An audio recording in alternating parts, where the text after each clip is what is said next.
Hello my spooky crew and welcome back to my channel, or welcome to my channel if this is your first time here. My name is Alex and thanks for coming to my spooky corner of the internet. Paranormal investigations and ghost hunting all seems like it's fun, it's full of research, and overall relatively harmless, right? Well, not all the time. In fact, people have lost their lives while going ghost hunting or they've gotten severely injured. There's a lot of factors to consider when these incidences happen. You have to take into account like mental health, and did they have permission to be on the premises, and were they exercising caution? And I don't want to victim blame here because, freak accidents do happen, but a lot of them can also be prevented. So when I decided to do this video, I just wanted to make sure that I'm not trying to shame anybody. I'm not trying to make anyone feel bad. Also, keep in mind that a lot of these stories are fairly recent. So if you are going to comment on this video, I just have one request, is keep your comments kind. I am in contact with one of the individual's family, and they are still very much mourning this person. So as you leave comments on this video, I just ask to be kind and or consider that the grieving family may be looking at the comment section. And just full disclosure, I'll delete any comments that are blatantly rude and disrespectful. So yeah, let's talk about ghost hunts that have gone wrong. But before we get started, be sure to click on that subscribe button, give this video a like, and be sure to click on that notification bell so you'll be the first to know when I upload a new video. And if you want more paranormal content like ghost stories and ghost hunting how-tos, then be sure to go to my website at thespookystuff.com. And if you want a glimpse of the backstage of the spooky stuff and get a chance to see some of my writings before they go through an editor, then you can join my Patreon at patreon.com/thespookystuff. All right, let's get started. Let's talk about the Bostian Bridge tragedy. Now, if you've seen my blog and my video about the Bostian Bridge ghost train, then you might already know this story. And if that's the case, you can skip on to the next entry. The short version of the story is that in 1891, there was a train that was going way too fast, and it ended up derailing right as it was approaching the Bostian Bridge. It flew off the bridge.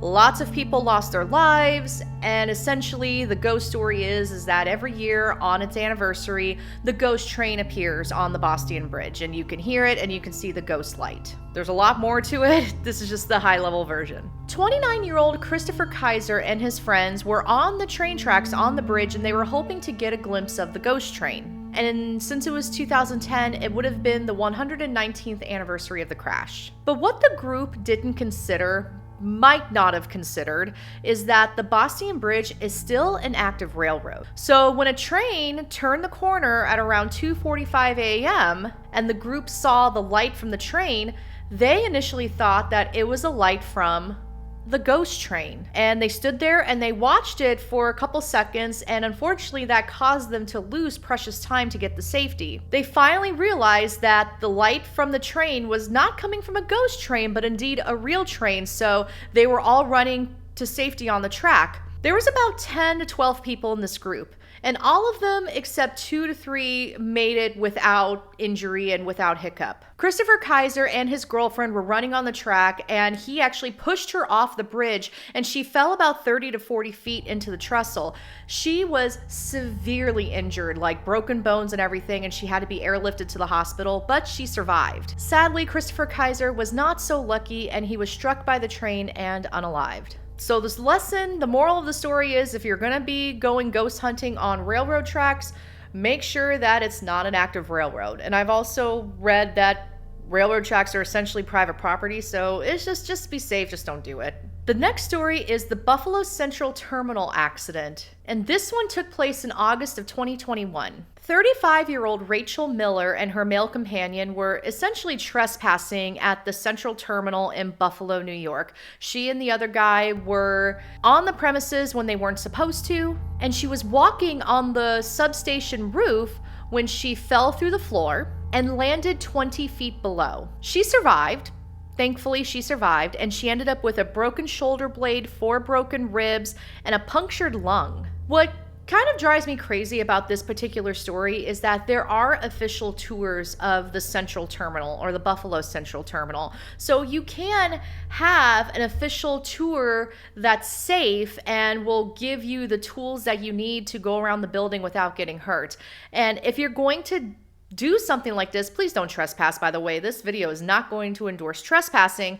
If you want to go to a historic location where the building may or may not be in the best shape, it's best to go with an official tour group because they're going to know what places are not safe and they will make sure that you have a good time and you don't get hurt. Next story, the Villisca Axe Murder House. This story takes place in November 2014. 37-year-old Robert Stephen Larson Jr. was ghost hunting with a group at the infamous Villisca Axe Murder House. It was just a group of friends coming together for a paranormal investigation. They had permission to be there. It was all good. As most of us know, this house is known to be a hotspot for paranormal activity. If you don't know the story of the Villisca Axe Murder House, I highly recommend looking up the history. The whole case is just kind of mind-boggling. This is a place that's known to be a hotspot for paranormal activity, and many investigators believe that the house is a home to many different kinds of spirits, many of them being evil, or they could be downright demonic.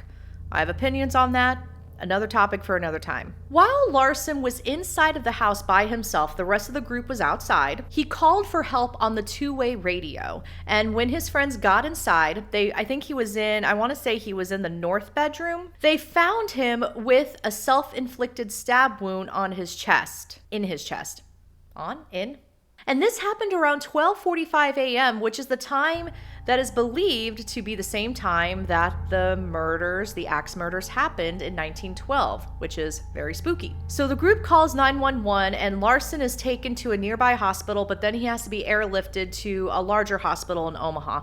Luckily, he did survive. For this next one, we're going to go back in time to 1961. 16-year-old Linda Sue McMillan was going ghost hunting with her family members, and they were around the area of Morgansville, West Virginia. According to the newspaper article, they were looking for a haunted place or it was called Big Flimp Road, but there's not really anything that's called that on the map, so they're probably meaning like Big Flint Road, according to a blogger I found. So Linda Sue and her kin were walking around. They were walking about 1 mile down the road, and Linda Sue climbed onto the back of a car. Maybe she was taking a rest, not sure what was going on. But then 20-year-old Clyde McMillan, so again, family, started the car and he started driving. Linda Sue either fell off the back of a car or she jumped off the back of the car. Either way, she landed on the pavement and she sustained a fatal skull fracture. So sadly, 16-year-old Linda Sue McMillan did not survive. So we've talked about injuries. Let's talk about some unfortunate bad luck for a group of ghost hunters. So we're going to go forward in time to June 2015. The Mississippi State Paranormal Society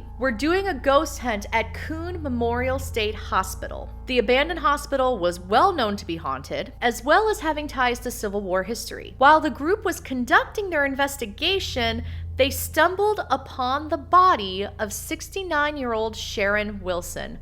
That's right, they were walking around the property, they were around the bushes outside of the hospital, and they saw a body. This poor woman had been bludgeoned to the point that she was unalived, and a day later, a different paranormal investigator found a trail of blood that started inside the hospital and went out to the bushes. Allegedly. 2 days after Wilson's body was found, the county police actually pulled over 2 men for driving a stolen car. It was 20-year-old Akeem McLeod and 33-year-old Raphael McLeod. So fun story, Raphael McLeod had just broken out of prison. So a week after Wilson's body was found, Raphael was actually charged for the murder of Wilson. After he had escaped from prison, he went to Wilson's house because apparently he knew her because he used to do like yard work for her. He did some horrible things to her before he unalived her, and he dumped her body at the hospital, at the Coon Memorial State Hospital.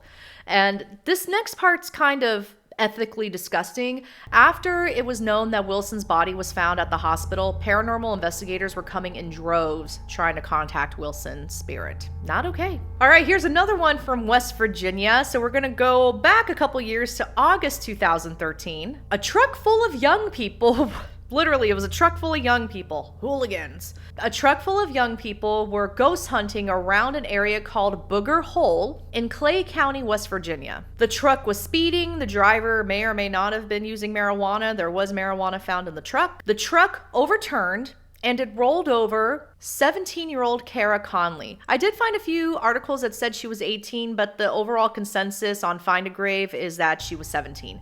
So the truck overturns and it rolls over 17-year-old Kara Conley, and she did not survive. She was one of 11 people in the truck. I'm assuming it was the bed of the truck. And the ages of this group of these 11 kids range from 14 years old to 20. Kara Conley is greatly missed by her friends and family, and ironically, the back of her headstone says boo, which tells me that maybe she had an interest in the paranormal. Unfortunately, the ghost hunting took her out. And we're going to close with a mighty interesting little story. I'm not sure if there was actual ghost hunting happening, so bear with me. So this takes place in June of 2020 in Little Rock, Arkansas. In June 2020, 2 men and a woman were apparently paranormal hunting in a cemetery in Little Rock, Arkansas. The group, during the investigation, got into an argument. And so one of them, 31-year-old Mark Galloway, said that it was time to leave. He was going to go. And as the group was on the road,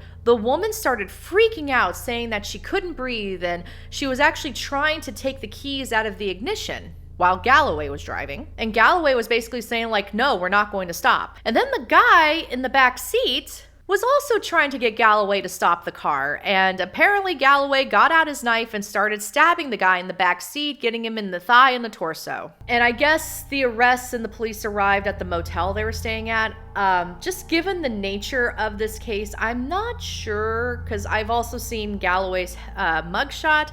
I'm not sure if there was actual ghost hunting happening. I think maybe they were doing something else in the cemetery, and when the police were questioning them, like, well, why were you there? They just said, oh, we're paranormal hunting. So those were the stories that I found of ghost hunts gone wrong. What do you think of this video? What do you think of the situations, the very different situations that occurred that led to people losing their lives, getting injured, or just like finding themselves in really weird situations? Let me know what you think in the comments. And before you go, don't forget to click on that subscribe button and give this video a like. And yeah, I mean, that's all I really have to say about this. These stories were all kind of wild, and yeah, it was a lot to take in. Thank you all so much for watching, and I'll see you in the next round.